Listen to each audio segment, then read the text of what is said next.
Okay. What's up, y'all? Welcome to It's Yabai podcast number 16, I believe, Yes, sir. with Yeah. your hosts, Julio. John. And Lewis. So today, we have some interesting stuff we're gonna start with.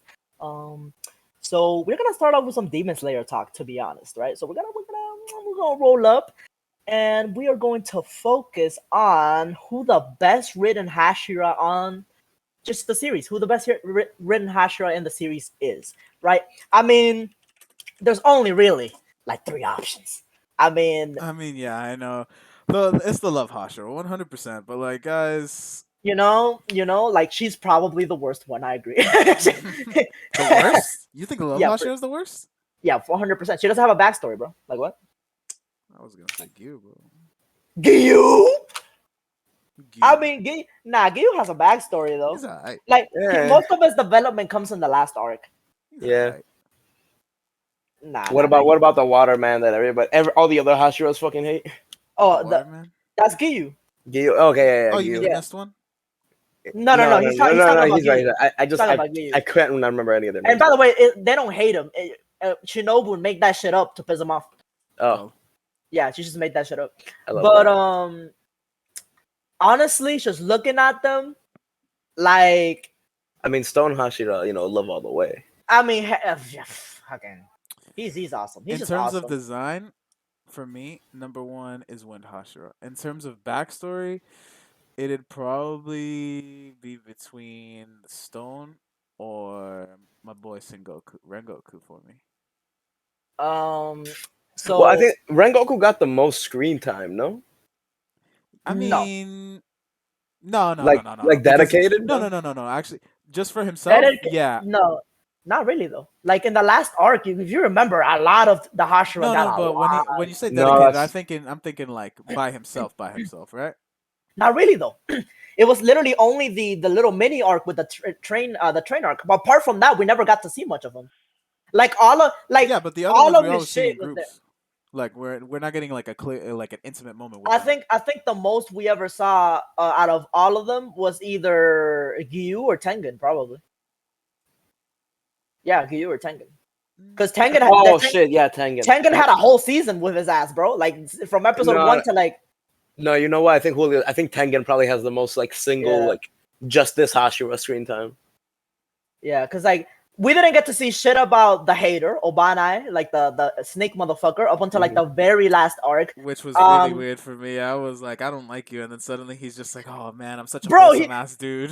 The author knew exactly what she was doing because she literally you didn't give a fuck about him until you see his backstory and you're just like, wow, you have the saddest one. That's crazy.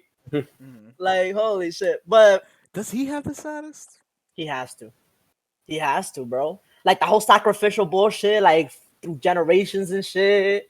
Like that shit was that shit Yeah. was dark. I That think shit the was Stone dark, ones bro. would be sadder for me. I mean, he had taken care of all these kids for so long, and then they all betrayed his ass, and then he gets blamed for it, and he go wait. No, yeah, he was blind from the beginning.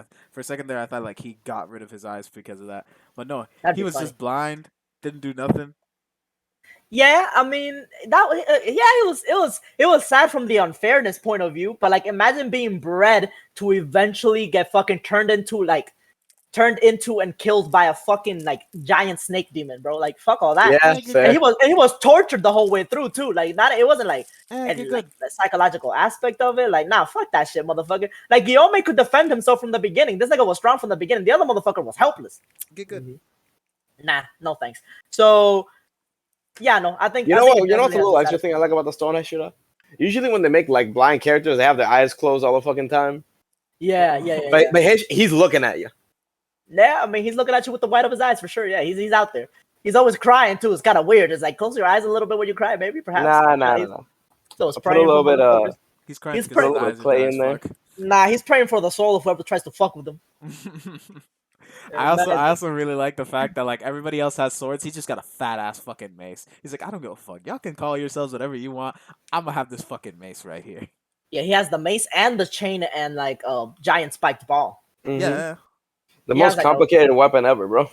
Yeah, but like the way he uses it, I thought he would just fucking swing that shit, and he does swing that shit, but he has a little bit of little bit of fucking math He on has that some bitch. finesse to Yeah, it, so bro. yeah, he has some geometry going. You feel me? I ain't mad at it. You would think he would have like a much more like I don't know simple weapon, but nah. No. Probably one of I think the most complicated weapon out of all the Hashira.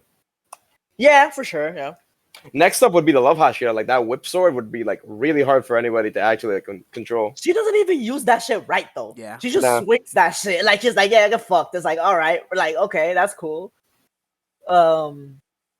Writing wise, I mean the weakest has to be Love Hashira. I mean, I just yeah, she doesn't feel that I don't know. I mean, she I didn't just really have any that side of a backstory. I mean, she was just a really strong bitch. No. it doesn't have to be sad though. It's just mainly the fact that like it's just like kind of like there. It's not really like it's not very impactful really.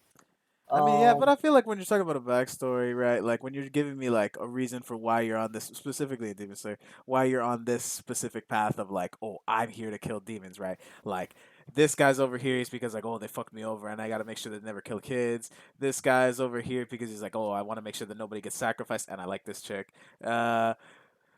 This he just has problems all the time. She's just like, I'm here. I As can far as like I remember, it's my scuffed ass memory. but listen, bro, like realistically, she's the weakest writing wise. After her, like I low-key want to put her little simp. I want to put the snake catcher because even though he had a good backstory, like I don't think that's enough. Like that's about it. You know, like that's about it with that motherfucker. Good backstory, a little bit of like a twist there. After him, shit. I mean, I kind of What's the miss Hashira's thing again? I completely forgot his name. he had a twin brother. Is He it? had a he They had that twin escaped brother. an abusive dad or something like that. Some bullshit. He had a twin brother, and then they were both from Yorichi's clan. So like their lifespan is on some bullshit. So like they're like he doesn't really have technique like that. He's just like a prodigy just because of like his stats and shit. So he's kind of like just busted. He was kind of mid in terms of just like story overall. I mean, he was kind of there. They explained some shit. So maybe him. Gyu has a pretty good story overall. I'm not mad at his story. Fuck Tengen's story is not that crazy. Tengen's just godlike. Like it. Yeah, he just Tengen's has No, good- literally, he's just like, oh, the ninja for a while, got 5 wives, joined the Demon Slayer Corps. You know how it be. they just completely brushed by the fact that like most of his siblings died in the ninja training. But like it's like okay, cool. That's okay. That's just gonna brush past that. Rengoku's overall story, like the fact that he was basically introduced in one arc and killed in one, and like his story was still so like you still felt for his ass. It was like damn, pretty good overall.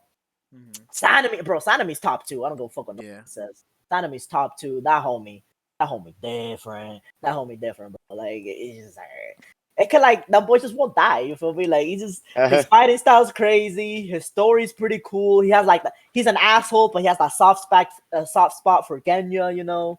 I can't wait to see that last fight animated, bro. Oh, dude, right, bro. Genya, his America breathing. America breathing. Let's go. Dog, I remember, bro, the minute that clip came out, I heard it was just that scene. It was like my blicky, just him pulling that shit out. Bro, he pulled out the gat like 80 times, bro. Like, bro, but his final gat no jutsu, that shit went hard. Yeah. So also, Genya's not too like. It was a pretty like smart. I always thought like it was a pretty smart move to like eat the blade at the end. Genya's just dirty. He's dirty. There's Ness in Genya's style. He's biting. He's fucking like, you know what I'm saying? Like, clawing. Pulls out the blicky. Yeah, pulls out the blicky, shoots you in the face. You know what I'm saying? I respect that. I respect that kind of sloppy fighting. He roofies you. He fucking pulls out like a fucking like I don't know, like a pamper covered in shit for whatever reason. Throws it at your face. You know, like it's like Genya's dirty. He's just nasty. He's grimy. But I mean, he learned it from his brother. Sanemi's pretty nasty too, but he actually knows how to fight. That's the difference. But yeah, definitely top 2. Shinobu, very underrated story overall. Like the bitch, like she's annoying at first, but then you find out like her backstory, her whole family was killed by demons, her sister was killed by demons, and how she's like in a constant state of rage and shit. And also, she was just super instrumental in taking out Muzan. No, like it couldn't have been done without her. Her and the demon girl. and no, her. and also Doma, because Doma was gonna kill everybody. Hmm. So like this bitch, like bro, the fact that this bitch literally like for a year was like poisoning herself basically with wisteria poison. So like she was literally planning to suicide bomb. She was like, eventually this motherfucker's gonna eat me when I fight him, and when he does, he's gonna get fucked up. Actually, crazy ass sacrifice. If that didn't work, they wouldn't have won. No. I mean, dude, like I think the equivalent was like, I think it was like 7,500 times like the potency of what wisteria poison you need normally to kill normal demons. Is what like that motherfucker consumed. So if he survived that shit, I mean, you got it. You feel me? No, and also it started to make him age. He aged like thousands of years in like No. I'm talking No, about no, Doma, that's not the Muzan. that's the. You're That's thinking Oh, I thought you about, thought you talking about the Muzan. No, because Doma ate her. You remember? Like he literally consumed her ass. Muzan Oh, ate that's the, right. The other chick, the other demon chick. You're right. No. But Shinobu was also with Tamayo making the poison for Muzan as well. So she also took part in that as well. Which is like they weakened Muzan so fucking much. They even had to fodder Demon Slayer niggas rolling up. Remember they ran his ass over? I love Giant that they did baby was that? Yeah, dude. It was a team effort. We're all in this together, type B, bro. Like Mm-hmm. As it rolled should have up on his been. ass. It would have been really weird to write that story where like even the fodder dudes don't want to fight. Like that's kind of weird. You feel me? For the longest time, I thought it was just gonna be sun-breathing Tanjiro, busted as fuck, rolling up on Muzan. Also, for a little bit there, I'm like, we're going to Demon Slayer Shippuden. Because we're fucking... Bro, because when Tanjiro went into demon mode, I was like, oh shit, the new big bad. Hella crazy twist. But nah. Yeah, that was gonna be a crazy ass arc until they just deleted it. Yeah, Bro, they were like, giant baby Tanjiro was a whole thing. Bro, like, hey, bro, like, Muzan literally became a big ass crybaby at the very end. Yep. Everybody rolled up. He was like, Realistically, me. And everybody was like, what the fuck is wrong with this guy? Kill him.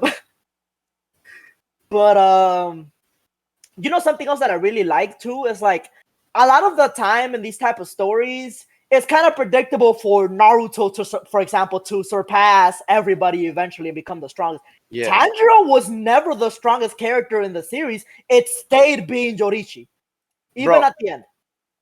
Dog, he wasn't the strongest in his fucking trio, dude. Mm-hmm. How dare you? Of course he was. Was he? By the end? Oh, of course. What? Who the fuck else? I trust my boy Inosuke, bro. I love that guy. I love Inosuke. Yo, it won't take much convincing. Just say some stupid shit and I'll be like, bro, look, all I'm saying, Inosuke's a real prodigy, bro. He trained himself in the forest. No one told him shit. And he was like, oh, breathing styles? Basic. I got those. Look, I can see you making an argument for Zenitsu running the clock. No, wait, let me finish. Zenitsu's not stronger than Inosuke. You want to know the two people? You know the two people that invented breathing styles on their own? Yoroichi, that's the name of the first one, right? Yeah, Yorichi. Yorichi and Inosuke. Those two, that's it. Homie, but I'm talking about like versus Tanjiro. I can see Zenitsu running the clock just so that Tanjiro loses his fucking little gay foreman thing. But I don't see him like in a straight up fight. But here's the problem. Here's why Zenitsu gets one shot by Tanjiro. The moment Zenitsu tries to blitz Tanjiro, that used to be an argument you could make. Zenitsu blitzes. Yeah. And the see-through world happened. Yeah. So now it's like there's nothing Zenitsu can do for Tanjiro to not be like, I see you in slow motion, you're fucked. Like, so it's like there's nothing he can do. It's like blitz. Tanjiro's like, nigga, you're in slow motion. Don't even try that shit. You know what? I could see Inosuke fighting him, and Tanjiro getting confused why Inosuke's like organs are moving around constantly, and then Inosuke gets like a quick like a little flash. That's another reason. That's another reason why I think Zenitsu gets one shot by Inosuke too, because he blitzes, tries to shank the nigga. Because realistically, right? Let's think about it this way. Inosuke really only needs to kind of like protect his neck. You know what I mean? Like, don't get your head lopped off. If he can protect his neck and Zenitsu like shanks him in the body, move an organ around, it's just kill that nigga. Because Zenitsu is a glass cannon, bro. Like, he cannot take damage. Inosuke is pretty tanky, and he also has that damage. So he could just move around his organs. Zenitsu shanks him, boom, kill his ass. The problem is, like, realistically, if you look at the scaling, right, Zenitsu should be faster than both. Like, just faster than both Tanjiro and Inosuke. The thing is, Tanjiro can catch him, like I said, see-through world, so he doesn't have to deal with that. And Inosuke can move the organs. But Inosuke was fighting Doma. So if we scale him based off the fact that he was fighting Upper Moon 2, even though he was fighting other niggas, I mean, Zenitsu fought who was this nigga? It was also an upper rank. Was it Upper Moon 6? Like it was the new 6? Yeah, it was the new one, the one that replaced Rui, right? And he did well, but it's like like if there's something we've learned is that there's a big gap from one Upper Moon to another one. Like if you go down the ranking, like the gap between Akaza and Kokushibo is like what? Like what the fuck? No, those are two different fucking worlds. Especially considering what happened near Akaza's end. No, I think Akaza was stronger than Doma right before he died. Yeah. Right. I think it was stronger than Doma for sure. Because like he went on some he unlocked some crazy. I was like, oh no head, my bad. But then he was like, you know what? Never mind. I can leave. I was like, okay, I'm gonna kill myself. It's like, cool. Like, all right. That shit was so funny. He looked into his backstory and he was like, you know what? You're right. You know what? I literally was like, I'm an asshole. Bye. But yeah, realistically, I know a lot of Zenitsu fanboys are gonna be out there like the blitzes. I think Inosuke's stronger than that nigga. I love Zenitsu. Inosuke. But like, it's interesting because depending on where you look at it in the series, Zenitsu kills both of them. Because early on, like when they all meet, I think Zenitsu gets him. Early on, Zenitsu speed blitz head lobs off because like they can't react to that nigga. They can't react to that nigga. But later on, towards the end of the series, it's like they can react to him. They can tank his hits. It's like because Zenitsu doesn't get like. He doesn't get like insanely faster as the series goes on. No, he develops new styles. He develops like new forms. No, but everybody else does because there's that. Remember at one point when what's her name, Nezuko, right? She's running into the sunlight and stuff, and Tanjiro is going to chase after her. He lips in that one quick line that I really wish they didn't put in there. He's like, "Damn, thank God I was watching Zenitsu all this time. Now I know how to use the thunder breathing style or some shit like that, right?" And then he like puts all his air into his like calves and just goes off. Yeah, like they should have just kept that exclusive to his ass. The problem is that like motherfuckers don't. Here's the thing: is like they hype up thunder breathing because of like the animation and the way that it looks and the speed blitz. My bro, all the Hashiras are as fast, if not faster. Like not at the very end, but like towards like the late. Like, bro, Tengen would blitz Zenitsu. Free. Oh, easy. No fight. He was they literally said he's the fastest runner out of all the Hashira. If he wanted to blitz Zenitsu's fucked. Well, yeah, because I think sound breathing is like derivative of thunder breathing. Yeah, some shit. Bro, his breathing style is so fucking cool. Like, what a fucking badass, dude. Mm-hmm. He also has like the longer you fight him, the worse it is for you because he can fuck with your rhythm and shit. He's like he can read your shit. Like on some Sharingan bullshit. So like he's like, oh, this is your rhythm, and even if you try to like fuck around with it, once he has you on lock, he's like, I got you, homie. Don't worry about that. Not the one we ain't skipping a beat.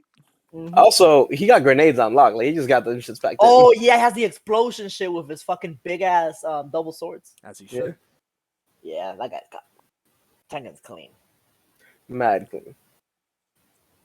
This story, like, what would you say is your favorite breathing style? Oh, that's tough. Favorite?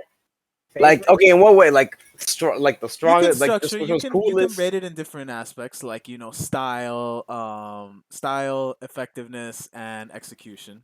You can style-wise, at least like what's been animated and whatnot. Right. I love the manga's good. It does not look half as good as the fucking. Well, yeah, you photable OP. You feel me? Yeah, photable OP. I think animation-wise, like thunder breathing looks the best. Yeah, it looks like it's not even a fight. It looks crazy. I will say though, the first time we see sun breathing when he does the fucking move, that shit goes hard. That does go hard, especially when it transforms water breathing into that shit. It's pretty crazy. Exactly, but after that, sun breathing basically just looks the same as fire breathing for the most part.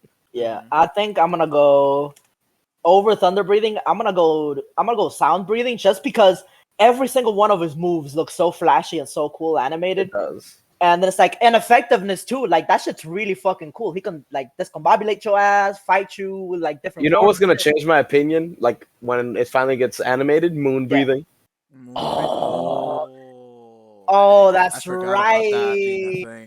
Let's not forget. Crazy. No, yeah, that's probably number one. Now that I think about it, that shit right, bro. When moon breathing comes out, you know what gave me like the most respect for his ass? Like, oh, this guy's like the strongest. Like we already knew he was like the strongest ever, but when he was like moon breathing art 28. Oh yeah, I don't know. Bro, when they went above. Yeah. Yeah, you imagine that nigga's just like on some Kakashi shit, that motherfucker's like, oh yeah, he's mastered like 1,000 YouTube. We never see that shit. We only see like 0.5% of that shit. But then like this motherfucker goes like, oh yeah. More breathing number 3,000. Like, stop capping, nigga. Like, stop it. Stop it. No, bro, but that because bro, each breathing style has like 7 tops. Yeah. Bro. I mean, Homies fucking. I mean, had I think time water. to practice. I think water has the most with 11. No, there's a 13th form. I think some breathing 13th. One of them has like a 13th form. I know that for a fact. Okay. So I don't doubt it. Probably also, fire breathing. If also keep in mind you could add to forms. So like maybe like yeah, not just Zenitsu, but also like Dead Calm, the one that Gyu has 11. Yeah, that's the 11th. Right. So like, but he made that shit. He fucking came up with that shit. So like depending on who you are, like it actually makes perfect sense for Kokushibo, who's lived for like 300 fucking years or probably more, that to have like so many forms. Oh yeah, you're right. It is Sun that has 13 forms. Yeah, there you go. Yeah, for sure. Like, you know what confused? It's because like for that one, it's kind of like in a stream, like you chain them all together to make one big move. It's one big dance. I'm gonna withhold like I think you said 3 things. You said execution, effectiveness, and the other one was style. I'm gonna withhold the style one. Like for now, from what we've seen in the anime, right? I'm gonna say Tengen, but once everything gets animated, I do not doubt that it's gonna be Kokushibo. I feel like Kokushibo. You sure? Once everything's animated, it's probably gonna be Kokushibo. But bro, I don't know. It depends how they animate it. It depends. I think just off the way that they do they have moon breathing on this? Yeah, it's down there. They only had 16. Oh, I thought I had more. I thought it was 28 or something. When they animate Yoriichi using that's what I was gonna say. I would think that they would want to make Yoriichi look like the best dude, right? Yeah, like, that's what I'm thinking. And I think they would also, just for their own personal gain, I feel like it would be better if they go and they extended his story a little bit. Give him a little bit more, like just more time to go see. Yeah, flesh him out. Flesh him out a bit. Then maybe like in that scene where he's against Kokushibo, like have Kokushibo see every single form in which this dude would have fucked his shit up. I would give an entire episode just for this Kokushibo to be in his head, just for Yoriichi to be like, I'm good. Well, we're gonna see a lot of his crazy shit when we see the backstory when he fights Muzan, because even though it was literally one panel of him laying him out, it'd be nice to see him like combine all the sun breathing and shit. Now that I'm looking at him right here, forgot about literally the best of all time, my boy Tanjiro, right? Because he has axe breathing. Fuck a bear up. You feel me? Like, he has axe breathing, homie. I forgot about him. Axe body spray. They love him. That guy's crazy. But but who that's a good, like when he turns Muzan into like a bunch of little bits. Yeah, that's a go. Bro, that's gonna go hard now that I think about it. Ufotable gonna go stupid with that shit. As they should, bro. Turn that one panel into a movie. What I love best? Yeah, go ahead. That moment alone gave Muzan PTSD for the rest of his fucking life. That was beautiful. It didn't just give him PTSD. He never got to heal a lot of those wounds. Actually, no, it gave every demon PTSD from that shit. No, yeah. Anytime that they see the fucking earrings, they're like, "Oh shit, it's that nigga."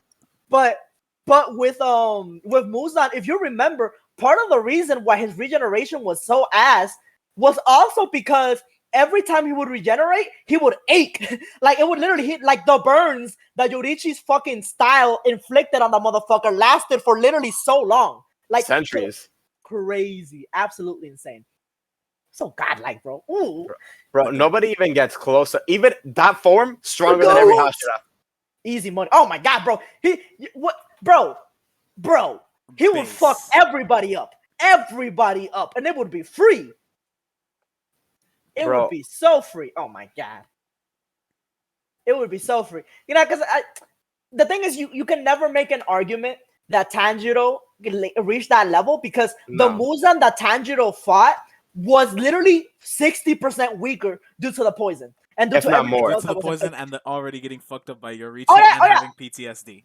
And a couple hundred years older. Don't forget, he got jumped. At the very end, he got jumped. So I love that they did that. I love that they did that because like it leaves the integrity for Muzan's like the reason why he's been at the top for so long. Right. Because and you know what Yoriichi did? pulled up to him 1v1 on the road. No. No, He he didn't didn't just do even that. pull up to him.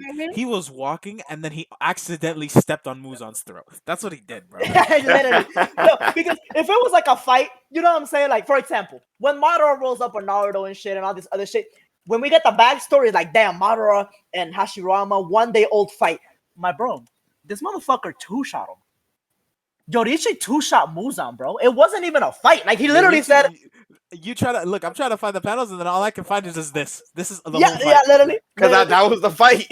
Wait. Question. Oh, my God. No. Hold on. Look this up. Did he even use forms? No, he didn't. He just fought. That's just how he was. No, but he didn't even use a named attack. He didn't. He was just like that. Remember? Because like in his backstory, there was the other guy, the Royal or Kokushibo, right? Kokushiba was constantly training. This other kid never got taught, but he was just always nasty naturally. Yeah, it was just different. So he was just like, oh yeah, this just feels right here. Goodness gracious, bro. Eventually, he made forms so that he could teach everybody else because apparently they needed some shit. Yeah. No. Honestly, it's more like his apprentices made the form so they could like barely compare to him. Mm-hmm. Yeah, kind of. Yeah, like because the whole breathing style was just something he came up with. And then he was just kind of that's just the way he is, and he was trying to explain like how he breathes different. How he's just built different. Yeah. So anyways, y'all asked, I'm that dude. You know. Yeah. So, goodness gracious, bro. What? Yeah, you're right. When he gets animated, it's probably gonna be like the best. Ufotable gotta go like beyond anything ever to like just animate how crazy Yorichi was. They'll probably like make Yorichi's look like the greatest, right? And then like try to make Kokushiba's just look like that, but like really gruesome, like demonic version of that. You feel me? Yeah, exactly. That's what I. What's crazy? Oh, dude, I know all the bitches are gonna cry when they see the Kokushibo like still had the little doll in his pocket. I'm bitches. It is me. I was bitches the whole time. Yeah, it was bitches. You know what's absolutely insane as well, dude? Like the fact that Kokushibo got turned into a fucking demon. It rolled up on Yorichi, and Yorichi literally minutes before passing away from old age. He didn't get killed from old age. Literally minutes before that, Kokushibo had been training for years. He had been like fucking like absorbing different people, becoming stronger as a demon. Decades. This is decades. Yeah, of literally. training. Rolled up on Yorichi, and Kokushibo literally stated he could one-shot me right now. He could literally just swing and I die. Look. He's on his pussy shit. He's like, oh my god, he's gonna fuck my whole shit up. He's like hyping him up and shit. Meanwhile, Yorichi's in his stance, just dies. Literally passes away from old age. He gave that motherfucker a little bit of bloodlust and then passed away. He was like, see ya, bro. He was like, what? What a monster. Absolutely insane. Absolutely. Nothing, bro. That was a nothing move, bro. He hit a corpse, bro. Yeah, literally. He was out. Dude, And that's why I really like the writing for Demon Slayer and those parts, and why I really wish they extended it a bit, because I feel like they could have gone even harder with the way that they were with Tanjiro being the enemy storyline. Just because now you're fucked, right? Muzan's old ass body is gone, right? Muzan probably might not have the same PTSD, maybe a little bit more, who knows, right? But Muzan's fresh, and we need some new demon moons. You feel me? You know what's interesting? Like what he says right here. Even like minutes before dying of old age, he was still in his prime. What the fuck does that even mean? That's crazy. He's been improving this whole time. Yeah, literally. No. Like he got to his prime and stayed there. He just never like deteriorated in power. That's so crazy. That's absolutely hilarious. Mm-hmm. And it goes to show you the fact that he got to like old age with the Demon Slayer mark. That it basically came from him. But like any single time that like the Demon Slayer mark appeared on anybody like of this generation, just like you're dying in like 3 years. They can't handle it. They get fucked. Their bodies dead. Passive. So fucking insane. What the goat? The goat. It's so weird because like you never see that in any other series where they're just like, this guy was so fucking amazing. Not here. Doesn't affect the fight. None of his relatives or anybody there is able to help you out. Tanjiro is not one of his relatives. I like the way that that's written in the sense that it's like, let's hype him up all the way in the past. So like it doesn't become a thing where it's like, what do we do now? Because we know Yorichi's busted, but we're gonna have Tanjiro do this shit. It's like, no, he's nowhere near like even the generation. You know what I mean? So like I like what John said. We're like they made it so Yorichi and Tanjiro not even close to related. Yeah. They're great. Tanjiro's great grandpappy was just homies with him. Yeah. Yeah, he was homies. It's not like a bloodline thing. They didn't hit you with a child of prophecy bullshit that they didn't know. that was really good. That was really good. I also like that Tanjiro's dad also had sun breathing, but he was just chilling. He like didn't really fuck with the Demon Slayer core like that. Well, I don't think he knew he just knew it was a cool dance that kept him warm. He just did that shit. He was just like that. I also like the fact that Tanjiro's dad was like busted and like all fucking sickly and shit, but he was still busted when he wanted to be. Could you imagine if Tanjiro's dad was actually like the closest to Yoriichi, but nobody found him, nobody discovered his ass? Yeah, he's like, I'm a farmer, dude.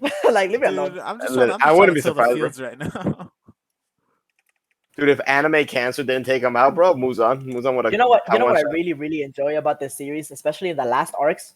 Everybody fucking dies. All right, and they die in a good way. It wasn't like kind of like trying to subvert expectations. They just portrayed Muzan as the monster antagonist that he was. This wasn't a feel good moment. A lot of them died. A lot of them sacrificed themselves for like this crazy. I mean, wait, John, go back to that picture of the Hashira. This one's. How many of those guys made it to the end? Like this one. Oh no, wait, no. Tengen won. If the series was a game, Tengen won. Yeah, without an arm, but yeah, technically. No. Because you want to know what he did? He fought what was Upper Moon 4? Upper Moon 6. I think it was 6. No, it was 4. It was 4. Yeah, he fought Upper Moon 4, won somehow. No, it wasn't 4. Was that 4? Well, it might have been. Oh yeah, it was 4. But for a second. It might have been 4. Gyutaro. Look up Gyutaro. Oh, there you go. Yeah, it was 4, wasn't 6. it? No, 6. Oh, he was 6. No, you're right. But to be fair, he fought 2. No. But he. Okay. He was 6, but I think they said he was as strong as like 4 or some shit because they had his Daki sister hold him 6. back. Yeah, they had Daki at 6, but Gyutaro was like way stronger than Daki, so you could technically say he's around like 5 or 4ish. Yeah, no, that's fair. Like him alone, and like when he died, his suicide blast was insane. And to be fair, Tengen did take out Daki like instantly, pretty much. And if it wasn't for Gyutaro, Tengen would have easily won. Yeah, it would have been. He probably could have taken up. I'd say he could probably go up to 5 and be chilling. 2-5, way past 5, dude. Fucking the missed Hashira one shot. No, I meant comfortably going up. Oh yeah, no, he could comfortably lay that motherfucker out. I think anybody in the fucking Hashira could comfortably lay that motherfucker out. That motherfucker was useless. He didn't do anything. What did the fish motherfucker do? He was literally just fodder to show that the missed Hashira was broken. Number 4 would have been a problem though. No, yeah, he was busted, especially when he has like the combination little midget motherfucker. Like that guy was. Yeah, he was giving people problems. How do you think he would do against Akaza? Akaza would lay him out instantly. Yeah, well, not instantly. I think he would like get annoyed by the long range elemental attacks and shit like that. And then once he transforms into the one motherfucker, it would go into like the mid game, and then in the late fight, where like Akaza's regeneration and eventual like decision to be like, I gotta fucking climb these ranks. Like, if eventually he got close to killing Akaza, we would get Tanjiro versus Akaza, except Akaza wouldn't realize that the arrow of his waist, he just one shot this. Yeah. Oh, bro, it's funny as fuck how like it really just matters to the demons. It's like, I don't feel like winning. You're good. You're solid. You're good. You straight. But no, yeah, Tengen, he took that dub, took his 3 wives, and left the demon core. As anyone should. Well, it's not like he could stay. He lost an arm. He was all fucked up and shit. He could have probably fought a bit more. Yeah, but he would have been greatly diminished, So it's like, what's the point? Like, no, I get it. But I mean, honestly, he still takes out. All right, so Love Hashira and Obanai, like they died. Gone. Oh, big dead. These two. And Goku didn't even make it to the end game. Everybody there, but Tengen and Gyu are dead. No, Gyu's alive, right? No, I said everybody there, but Tengen and Gyu. Did Sanemi die? I forget. Did Sanemi die or did he barely survive? I don't remember. Wait, did the Stone Hashira die? I thought the Stone Hashira survived. I'm pretty sure the Stone Hashira survived. Sanemi, I think what happened with Sanemi is we thought he was close to death because we were getting a little bit of backstory towards the end of his lifespan there, but I think he lived. I believe he lived. Yeah, I think he barely lived at the end. Because I think in his little like backstory shit, he might have seen Genya because Genya died, right? So he might have seen Genya like in like the little thing, and then like Genya kind of like, oh, it's not your time yet type beat. I think that's what happened if I remember correctly. I think he lived, yeah. Yeah, it doesn't say anything about his death. Yeah, I think he lived. He lived for sure. I think it was Stone Hashira, Gyu, Sanemi, and that's it. No, Oh, we hear every fate of the Hashira at the end. yeah, dead, Spoilers for everybody. chilling with 3 wives, Alive, dead as dead, fuck, dead. dead as fuck, chilling. Gyomei fought Kokushibo and Muzan knowing he died. They I died. guess he's dead. I don't remember him dying. Me neither, but I guess he did. I think he lived. He might have succumbed to injuries. Kokushibo informed Gyomei, manifesting the mark. Fought and defeated Kokushibo before taking Muzan. Succumbed to his injuries, yeah. Succumbed to his injuries? Fuck. Oh, I he thought lived. succumbed. Yeah, I don't remember them like focusing too much on his death. I think it's just kind I of guess like it just kind of happened. most of the motherfuckers that fought Kokushibo did not come out of that. The ghosts of his foster children are inside. Oh, he Okay, did. So that's he weird. did pass. These two dead as fuck. Did Sanemi die? Saneme's Oh father. no! Let him go to hell. I was like, nah, sorry, bro. Get out of here. Sorry, dog. Chilling. Yeah, Gyu lived. Okay. So Sanemi, Gyu are the other motherfuckers. Wow, dude, almost everybody fucking died. As they should. Yeah, because Yeah, I liked the gravity of the situation that we're Me fighting too, the demons, me too. especially with how abruptly it happened. Because if it had happened where, like, oh, we take a few years, everybody's training Right. up, we get used to the mark, I could understand it where it's a little bit more fair, right? But So since they they wanted found to go and jump him, right? Yeah. Since they wanted to jump him, they got fucked up.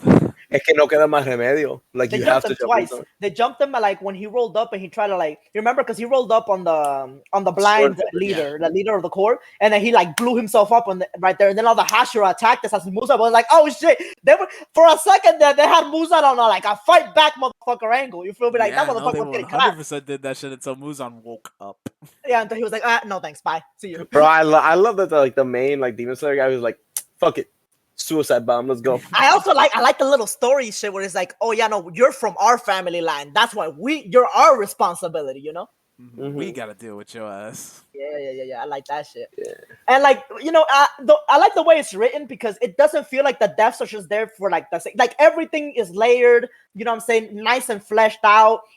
It portrayed Kokushibo as the monster that he was. We got backstories for everybody. The only ones that felt a little bit rushed was the Snake Hashira. Yeah, because it was so late in the game. That you Yeah, just start, very, very it's late. like, Yeah. oh, by the way, this character that we showed you from like minute 1. Here he is, like in his final moments. By the way, this is his story. Like that just feels a little. Yeah. rushed. Everything very, very rushed in that sense. But still, still clean. Everybody else got like some moments. We got everybody's backstories. It felt like it made sense. It wasn't just like literally it's like, oh yeah, Game of Thrones. Kill this like towards the end, kill this person off because why not? And it's like, oh shit, bro. Like what? Like no development, no setup, no, you know what I'm saying? No payoff. I But will say it stuck the landing, but it could have done it better. for what? Mhm. Like the story in total, I feel like they could have answered a few more questions on like maybe the Lily. Why the fuck is the Lily a thing? Maybe look into like Yorichi's backstory. Not like Yorichi's backstory, but maybe like what he did with his life because it feels like a little strange that he just kind of roamed and then did nothing. The doctor that fucked around and made Muzan shit, like was Muzan the only nigga he experimented on? You know what I'm saying? Yeah. There were a few things that they could have also got into. Also, why Muzan attacked specifically Tanjiro's family. Like, okay, maybe he heard that this guy was practicing sun breathing, or that Yorichi's best friend's grandson was chilling in the mountains somewhere. I think that you don't need too much addressing simply because of the fact that like Muzan is so paranoid about anybody potentially becoming anywhere near as strong as Yorichi was that like just the idea is enough for that motherfucker to try to find you and kill your ass, Like so I kind of get it. To personally go out there by himself, like Oh yeah. how Oh, long yeah. was he Oh, yeah. stalking this He dude's go out there. family? I feel I don't like know, bro. He was sniffing panties around there. He was like, "Yo, what's going on?" And I Also- found your ass. I would have fully gone for Demon Slayer Shippuden with Tanjiro. Me being too, the enemy. bro. That's like one of Yeah. the gripes that I have because the author set it up really well. Like it would have made perfect sense. Demon Tanjiro, right? Like at the very end, he's like the new motherfucker, and then like now you gotta rebuild, baby. You gotta rebuild. Yeah, because all rebuild, the you Demon Slayers are fucked everything. practically all of them are dead. Your Yeah, so Hashiras like are gone. who do you have? Your You have the new leadership is gone. So you have the new Thunder Hashira, Zenitsu. You definitely Inosuke as a Hashira. Kanao is a Hashira, the bitch that like the apprentice for Shinobu, right? Yeah. So they move up.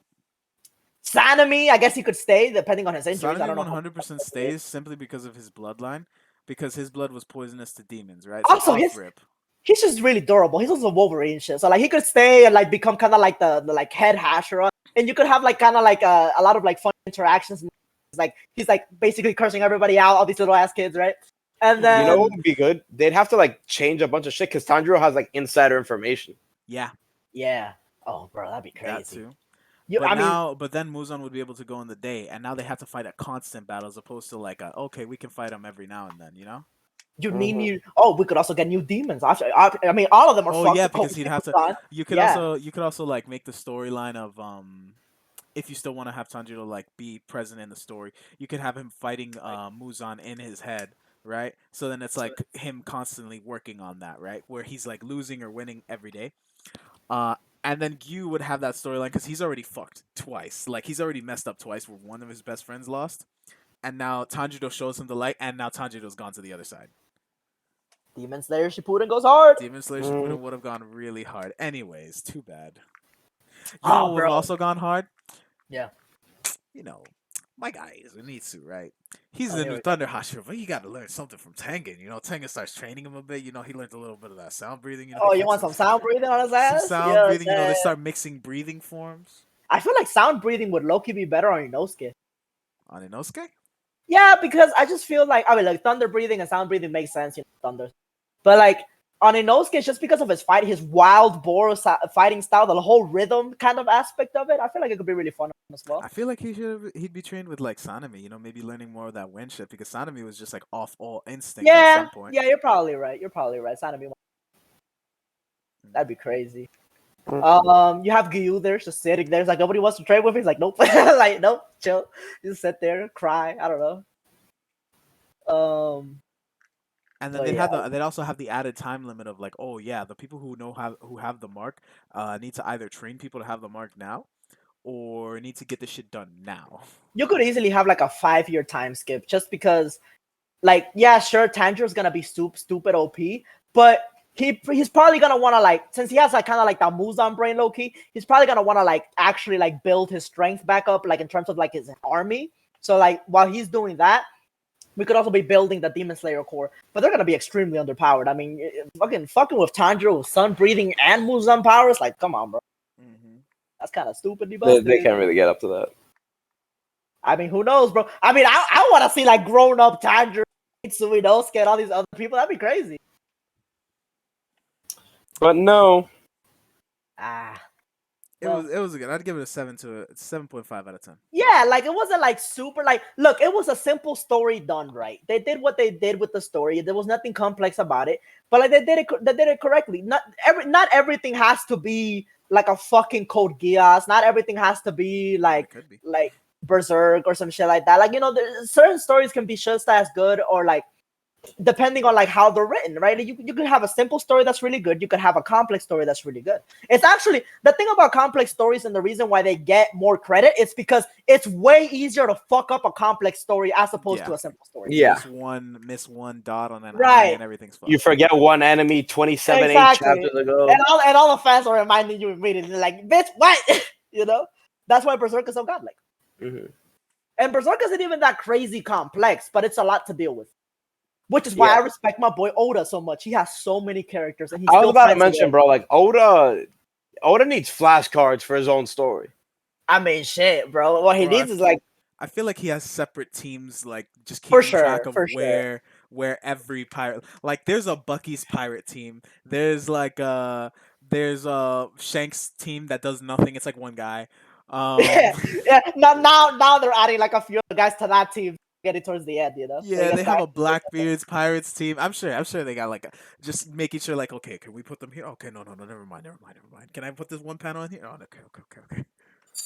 Yeah, I mean, the thing is, it's still stressful because you still have to oversee all this shit, you know. But like, goddamn, bro, like but he's still doing a good job of it, though. He's doing an amazing job, which is why when I rank the top, not the top 3, but the big 3, right? Like, you know, you got Bleach, you got One Piece, you got Naruto.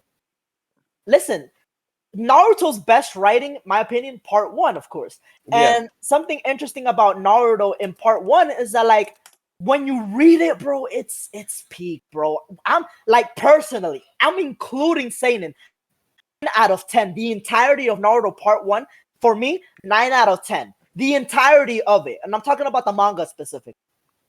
Like, so in terms of the peak, the highest high, Naruto. The problem is Shippuden happened. And you had really good parts of Shippuden. Like, the pain arc was really strong, right? That was it.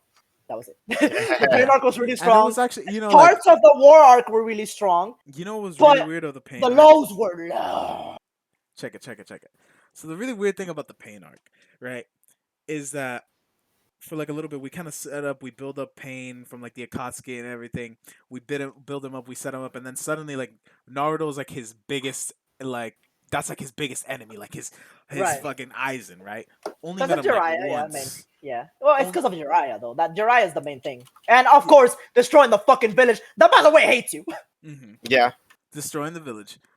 And then he kind of just disappears, and he kind of forgets about Pain, like Pain never existed, like that. Yeah, that was like what, a weekend.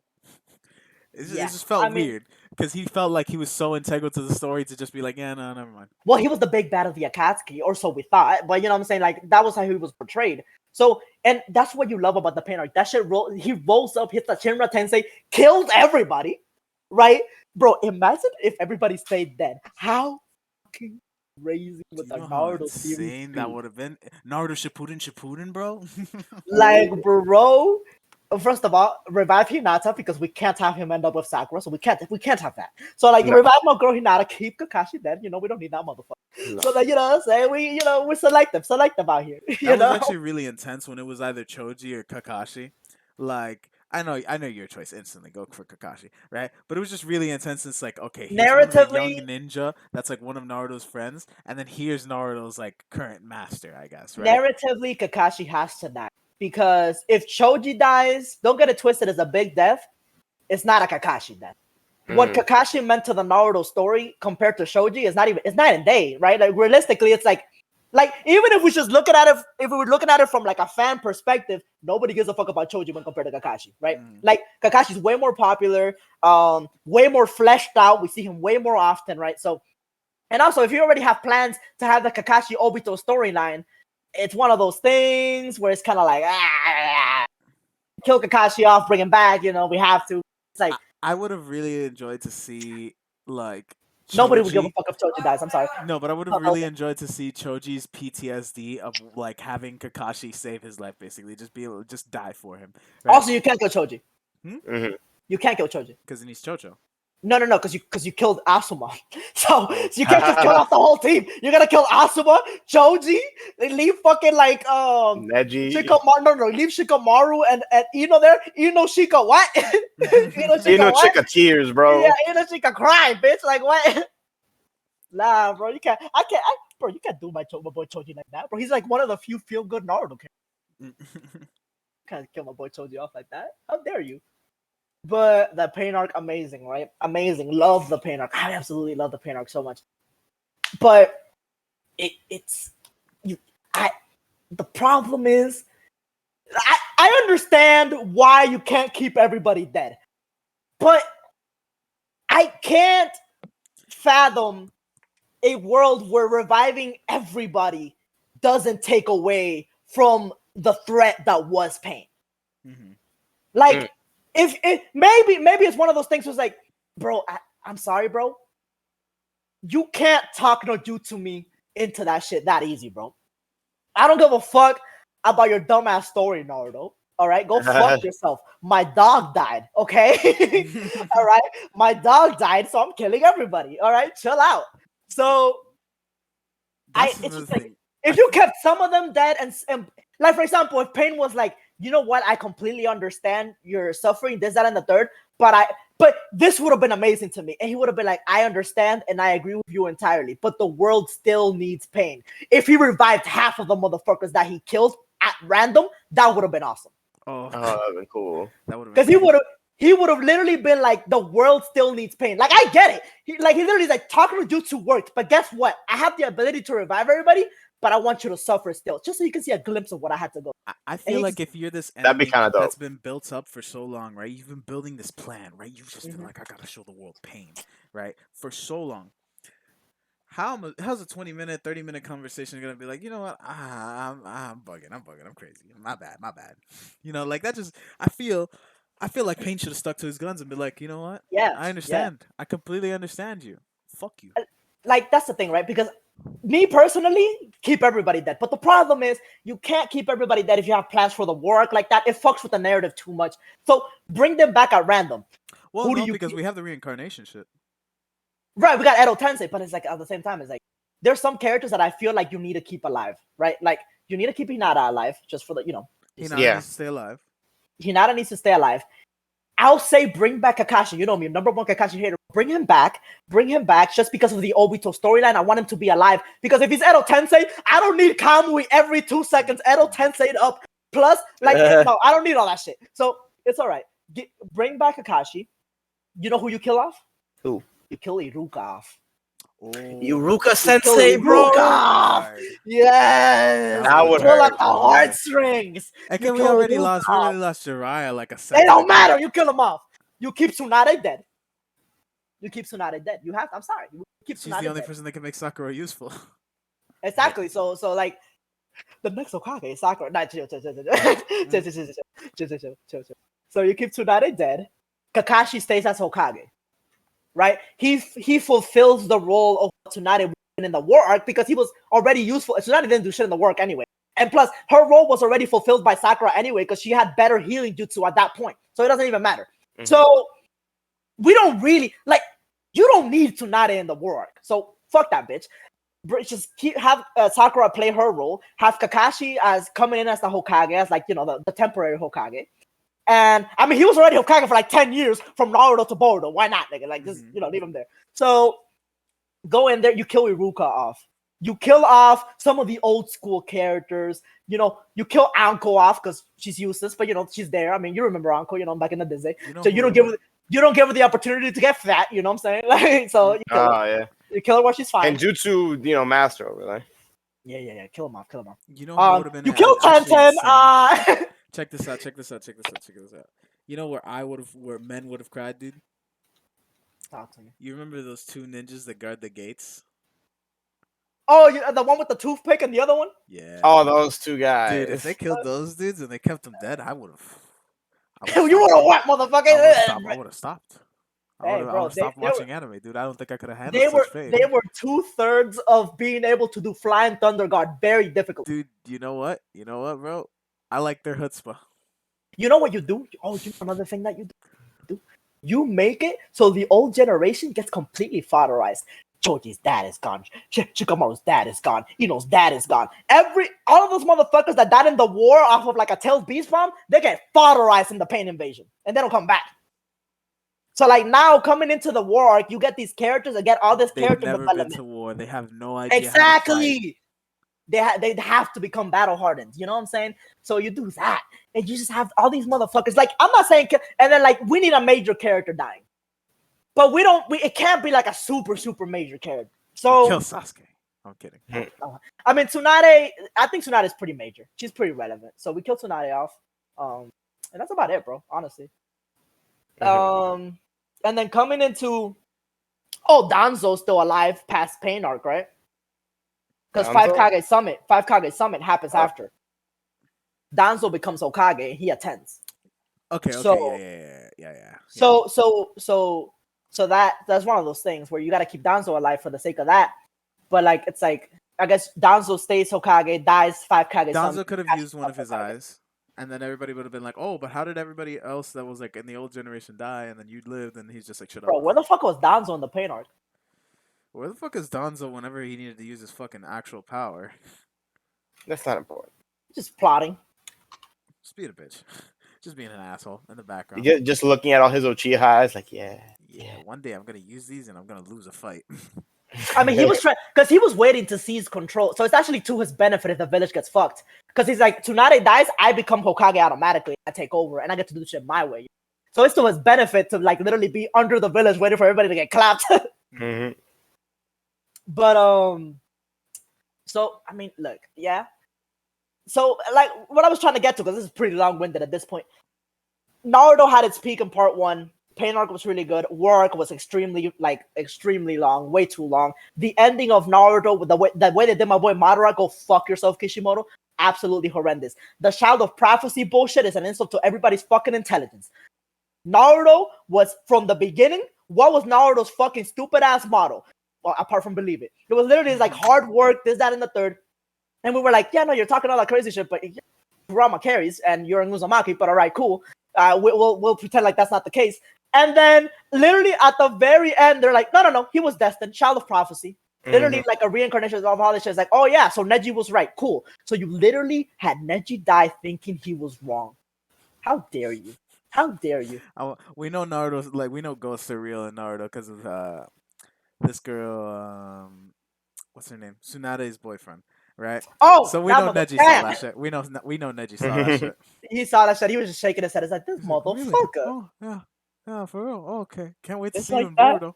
And you're banging my cousin now for free? That's crazy. So, anyways, apart from that, I love Naruto Part 1. If I could just look at it in a vacuum, it's like one of the best. But because of that, I rank Naruto as it's either number 2 or number 3. It's actually, it depends on the day. It's interchangeable between Naruto. Because Bleach had a really shitty arc right there with Fullbringer. Not gonna lie to you, Dirty was really Beats. bad. Fullbringer was really bad. Fullbringer was aggressively bad, and then they had a really bad ending. Thousand Year Blood War, beginning to middle of Thousand Year Blood War was so good. Like no. Let's say it right. Beginning, middle, near, end, and then end was bad. Yeah, that's true. Even near the end, it was still pretty good. But the beginning and middle, though, that shit was stupid. Though that shit was going hard. Off. And then they shot Yuha with a random. Because Yuha was too OP. They shot him with a Deus Ex Machina, but yes, go on. It was so dumb. It was so dumb. And then bro, those last 10 chapters were so rushed. Mm-hmm. Were they? I never got to the end of that guy. I think Kubo might have fit. Like, you know how like generally like the last chapter of the manga is like you get to see like where all the characters are. I think he fit that shit into like 30 pages. He was like, here you go. Rukia and Reggie, they're married now. Here you go. This is Ichigo's daughter. Here you go. He's more human. Chat is useless. It's like goddamn. It was like goddamn speed blitz. I also hated the fact that Ryuken was irrelevant up until like literally the chapter where they needed to kill Yuha. Ryuken was Uryu's dad. He rolled up. He was like, "Oh, by the way, Uryu's dad also needs to be explained. I don't understand Uryu's dad at all." What about him? Like, Uryu's dad is like, "Oh, the Quincy's are pieces of shit. I'm actually still a Quincy. I actually still have my power. I don't use it, but I control it. And I'm a heavy smoker. And I know Ichigo's dad. We're best friends. We're gonna join this little fight, but we're not gonna join it. Here, have some metal, bitch." And then spits in his eye and leaves. It made no fucking sense. Because you can't listen. First of all, the fact that he didn't roll up the moment that Uryu literally betrayed all his friends was so dumb to me. Because it's like the moment Uryu decides to betray, or quote unquote betray, right? But like to them, it's like, oh yeah, Uryu just fucking like literally left, dipped, went over to the Quincy's. Like, why didn't Ryuken roll up on Ichigo and crew and be like, I mean, they're struggling, right? Why didn't he roll up as like, hey, there's this like Quincy arrow and shit, and like this is like the requirements. It actually would have been hilarious if his dad just like foreshadowed, like he's talking to Ichigo's dad, and he's just like, Ryu's a pussy, or fucking what's his name? Uryu. Yeah. He's like, yeah, he's a pussy. He's not gonna do that. Because they had time. There were two invasions. There were 2 invasions on Soul Society. The first one, everybody got laid out and got their fucking Bankai stolen, right? The second invasion, they weren't that prepared, but they got the motherfuckers on the Soul Palace, the train that came down and shit. But it's like, you have time. Like, there's no way Ichigo's dad didn't know about that shit. And if he knew about that shit, there's no way Ryuken's dad didn't know about that. I mean, not Ryuken, Uryu's dad didn't know about that shit, right? So it's like, why are you rolling up last second after everybody's already been laid out? Like, yeah, anyways, so, yeah. Here you go. I just don't like Yamamoto, so I have to wait until that motherfucker else too. You know what I'm saying? Yeah. So here I am, It's like, all right, bro, mad random. And then he's like, oh yeah, shoot him in the face. Like, Yuha got so many crazy feats, bro. Like, his hacks is so stupid. He has Yamamoto? hacks on hacks. No, not Yamamoto. Yuha Bach. Oh, Yuha Bach. Yeah, I mean, yeah. It's hacks on hacks on hacks on hacks on hacks on hacks on hacks. To the point where they basically literally put him in a Madara position where he was too overpowered. So they came up with a bullshit ending to get rid of him that left the fans feeling like, well, that sucks. That didn't feel like a satisfying way to take out the main big bad because they had no. He literally rolled himself into the corner. He didn't have any way of taking property.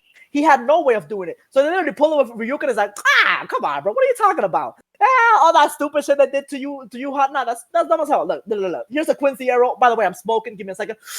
Yeah, there you go. Oh, here you go. Shoot him. Boom. Easy money. Anyways, it's over. It's the end of Bleach. There you go. So Bleach had really high ups, like in bursts, and then some mid to downs here or there. So it's really, I mean, I can't. One Piece has been so consistently, like, don't get it twisted. It has its weaknesses. But the fact that One Piece has ran longer than both these series and consistently stayed better arc for arc, I mean, I'm sorry, it has to be number one in my. There's no way. Like, literally, arc for arc. Name a bad One Piece arc in the manga. Filler Bark. No, I'm kidding. Filler Bark was pretty okay. It was like bad, like legitimately, like an arc that was bad. Like, I'm not saying mid, I'm not saying good, I'm not saying great, I'm not saying best. I'm saying bad. Bad, I can't remember, but it might have been a while. Right, but the very first arc when that bitch Roronoa got introduced. I hate that my god, the very first arc, absolute garbage. I cannot believe it. Literally, like it feels too big to fail at some points. But it's not like you can't say it's bad though. Like look up One Piece arcs, but not like the filler ones, like canon One Piece arcs. Let's go through them so we can see which ones might be bad.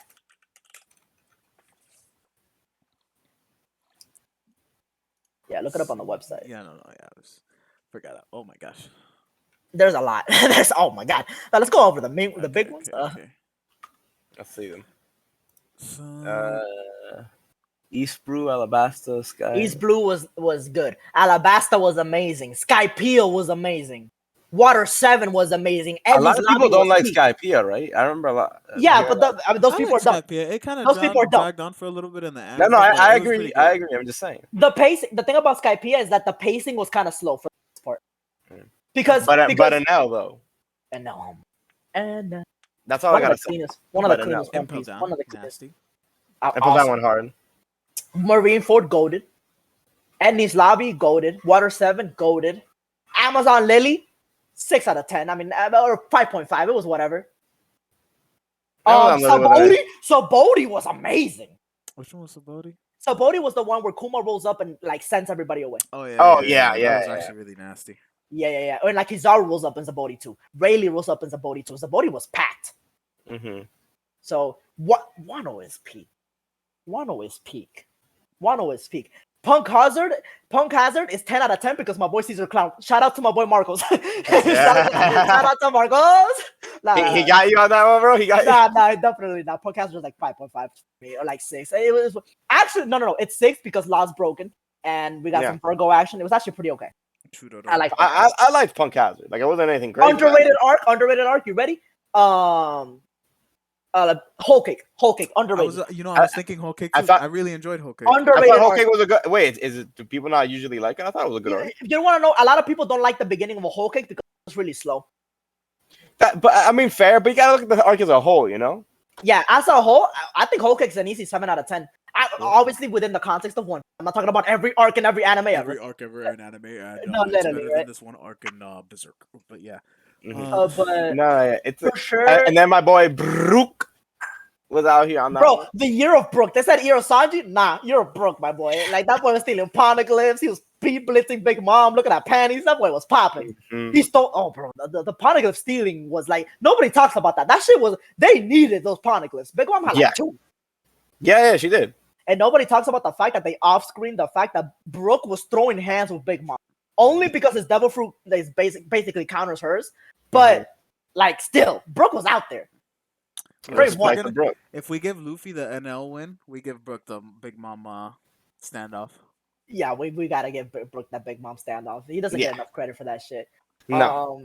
Luffy in the anime, Luffy fucking Sanji just got his Ifrit gem. I saw that shit, bro.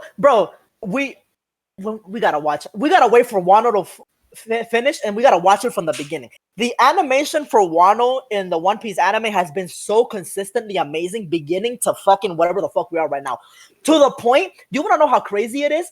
Motherfuckers are doing frame by frame because the animators are so nasty that they're hiding frames within frames of awesome animation. Dude, I showed John one of those Did you one see the time. Kaido one?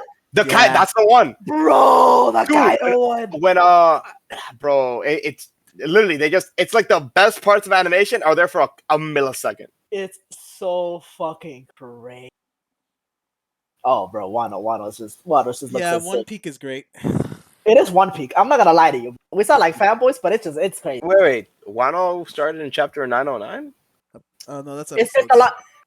Oh no, wait, yeah, I think chapters 909. it's the longest arc in One Piece by a good margin. It used to be Dressrosa. Dressrosa dragged down for a bit too long. I'm sorry. I like Dressrosa, but bro, in the anime, 100%. I don't know how it felt in the manga, but in the manga, anime, so, I had to see this dude with his peg leg like 50,000 times, dude. So yeah, fucking Kitos. Bro, you know how it is. They're like for One Piece. I'm like, 150 chapters for an arc. So no, nah. Yeah, that's nothing. That's a baby arc. Dressrosa had a good amount of chapters, and the thing is, I was reading Dressrosa as it came out. It probably feels faster, but the problem is, I was reading it as it came out. I believe I'm correct here that the Dressrosa arc in the One Piece manga took 5 years. Jesus Christ. Jesus. You might want to look that up. But I'm pretty sure it took like 5 years. Like a good-sized arc in One Piece is an entire other manga. No, yeah, it's like 200 chapters. Is it only a demon? Is Demon Slayer? That's like a good size in One Piece. Yeah, literally. Demon Slayer. Oh, you mean Wano? Yeah, bro. Oh, you're looking at episodes. I'm not sure. 100. No, it says right there, 102 chapters. Yeah, but I'm trying to see 102 chapters if we do weekly, and then we give them like we give them like breaks, which Oda was taking a break every other week at that point. Yeah, about 4 years. That would be 4 years if he's taking a break every other week. Super long. Wano was like, Wano was the longest by a good margin. I mean, look up how many did it say? It said it right there in the other page. No, but Wano. Oh, Wano. Just look up the Wano one because 909. No, I don't think it started at 909. I think it started a little earlier. No. Yeah, because the thing is, because the thing about Wano is Wano started. We went to the Reverie for 11 chapters and back to Wano. So I don't know how they're doing. Wano arc ran for around 7 years. Mother of dices. Look up how many chapters though.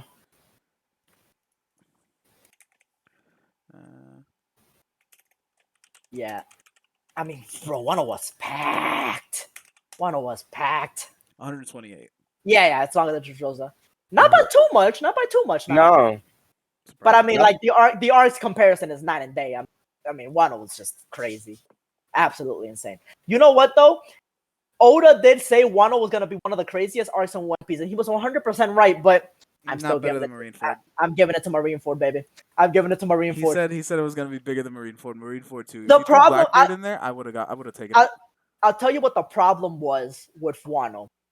By comparison, the beginning was kind of slow, and a lot of One Piece arcs feel like this. Really aggressively slow. But you know what though? It didn't start super slow because it kind of led with Kaido one-shotting Luffy, which I love, But then when we get into the prison, and then we get into kind of like the taking over the city type shit, taking it back and see like backstories of different characters and stuff like that, it felt kind of slow.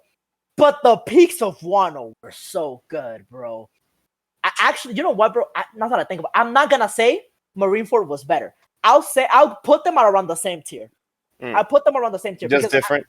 It's just different. Because I'm starting to think now, I'm like, the backstory. The best backstory in the fucking series. Easy money. Roof Piece.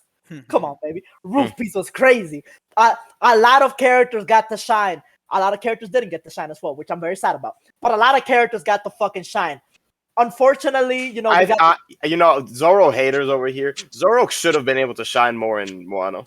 What do you mean? That. No, I know. No, like backstory wise, like lore, like give him. No. I feel like if we're gonna hit Zoro's lore, we should not do it in Wano. That would have been really bloated at that point.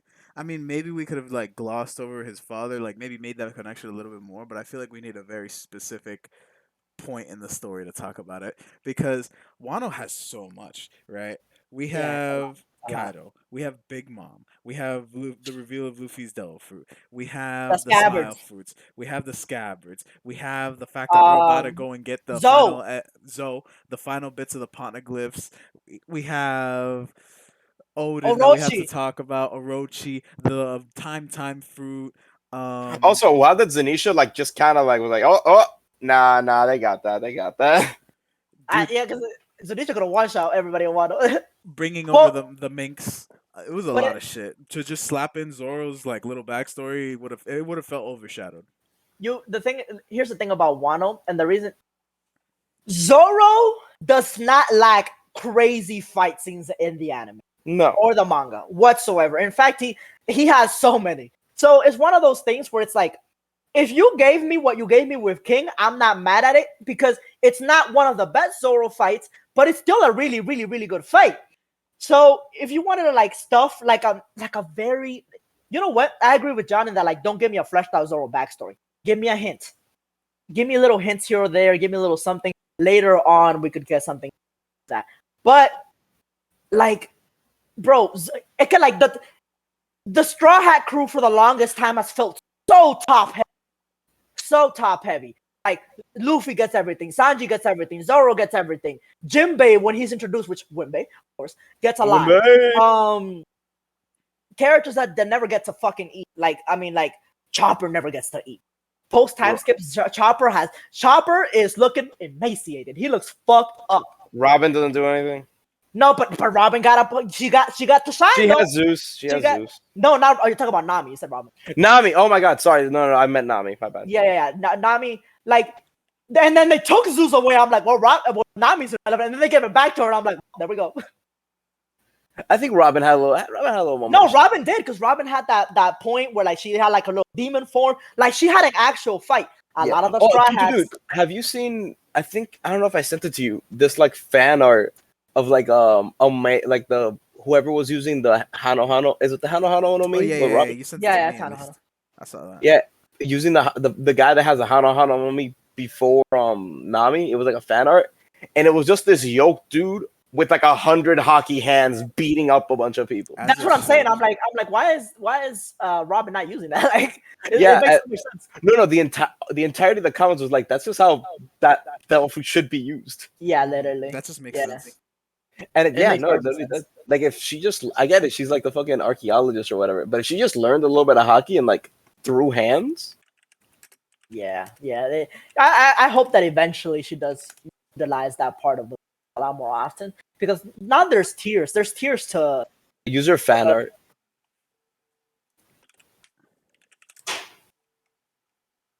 Male user, maybe this guy, but, there it is. Oh yeah, bro, that looks so cool.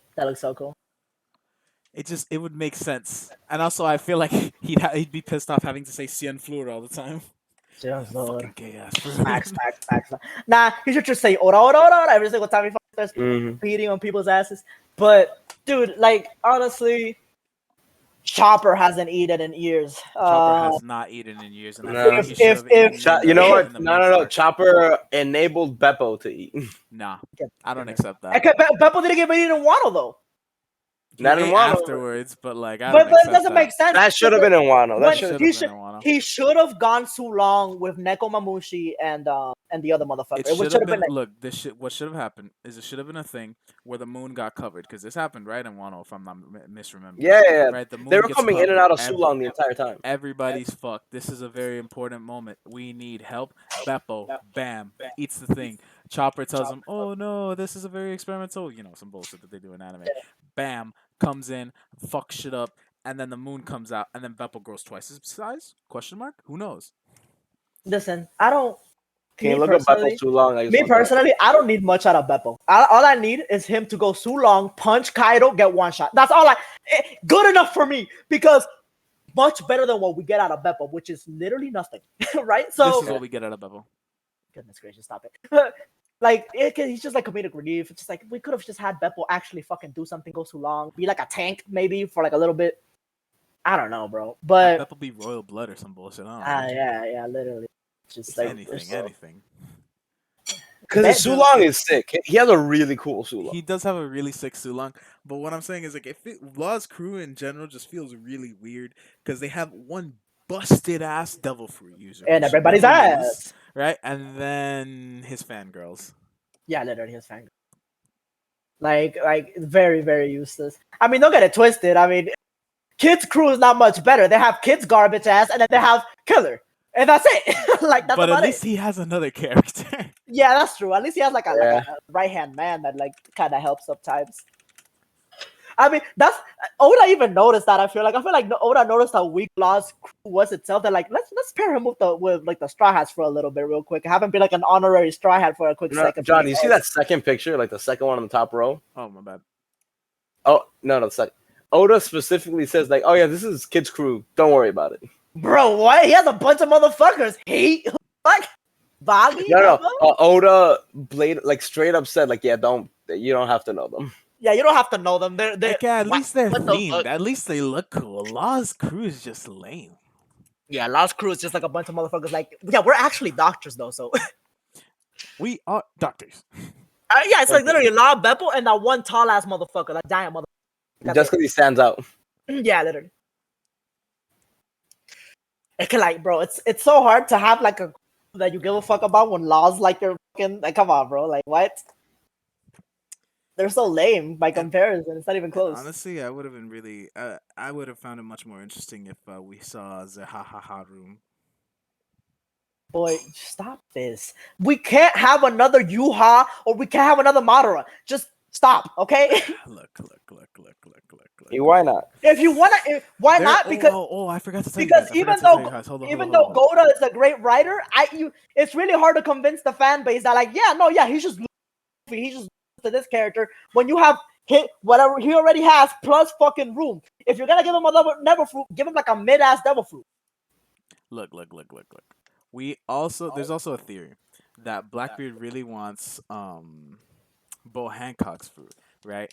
Because in order to cement his total supremacy over everybody, right? He needs to make sure that certain fruits aren't allowed to like exist, right? And if he kills people, the fruit just comes back. Then it might come and overthrow him. But Boa Hancock's fruit would let him turn them to stone and keep them there forever. That way, the fruit doesn't get reset or like reintegrated into the world. So the theory is he wants hers just so he can go off and rule everything, which would be pretty busted. I wonder if he has a limit. We know nothing. We know nothing because the Blackbeard crew does almost as much work as the Shanks crew. A little bit more, I mean. So nothing. Cool. So nothing whatsoever. That's nice. Yeah, bro. I don't like. Back to the Straw Hats. We need some characters to do something.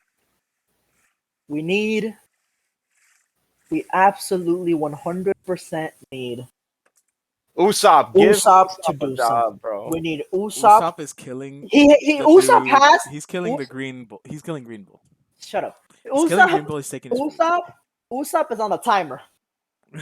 He's on a timer. Usopp is on a timer. If in the next 60 chapters, Usopp doesn't do something, it's gonna get to a point for me personally where by the time Usopp does something, I'm not gonna care. I'm like, it's been too long, bro. It's been 800 chapters, Usopp, and you haven't done shit. I don't give a fuck right now. I'm sorry. You think they're gonna give any of the Straw Hats a devil fruit, like the one that have one? It feels pretty late. It's kind of late in the game. Like you could do it. I feel like you could do it. It's kind of late in the game, but who would you give it to? I'd give it to 100% Usopp, and it has to be a ranged devil fruit. What? Because I feel like that and stupid observation hockey would go crazy. Would go nuts. You can't give Usopp a Logia because part of Usopp's character is to get one shot almost, and then just like kind of stay there. Because Usopp has deceptive durability. Mm-hmm. Like that's part of his character, like his will to not get knocked the fuck out. You don't remember when Ulti headbutted that motherfucker? He was there, nose broken, just barely alive. Like that's part of his character. Which honestly, for like being just a guy, that's pretty good. Dude, no, yeah, his durability is kind of crazy. So I would say like definitely give him like. You know who I feel I'm never like too upset about? Like I always feel like they're doing just enough. Frankie. Yeah. Because Frankie gets good fights. Senor Pink fight. When he fought the Tyrannosaurus or whatever in Wano as well. He has cool fights. He does stuff. Who? X-Drake? What do you mean next Drake? You said Tyrannosaurus. No, yeah, you meant the Spinosaurus guy? Yeah, like the one that had green hair. Yeah, the Spinosaurus, Completely the lost. headbutt chick's brother. Yeah, like you Oh remember this, yeah. that guy. So he Yeah. fought him.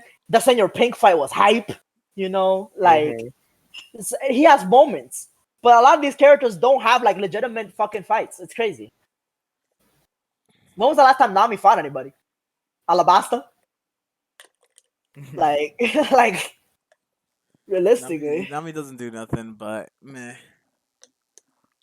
You know what I feel also helps Frankie. He's always like doing practical stuff for the crew. Like he's always building shit. yeah. And like you could make the same argument for Chopper, but not really, because at least Frankie, even though he's building shit, he has time to have like good fights and stuff and like good like character development as opposed to Chopper, who literally is a mascot. He's a bad doctor and a mascot. He's not even that good. He's the food Yeah. reserves. Food reserves, OP. Goodness gracious. I mean, it's funny too, because like Luffy has had a bunch. Like every time he's hungry, it's like Chopper, no big deal. It's like he just says shit like that. It's like, all right, Luffy, shit. You know what? Luffy I is like how straight a up lot- at all times, dude. Yeah, I mean, you know, you gotta take him out sometimes. Hmm. But yeah, I feel like we got a time in, Fair. guys. So yeah, GG's, well played, boys. Yes. Bye. Doses. Good or bite. Cutting it there, right? Fair. Yeah.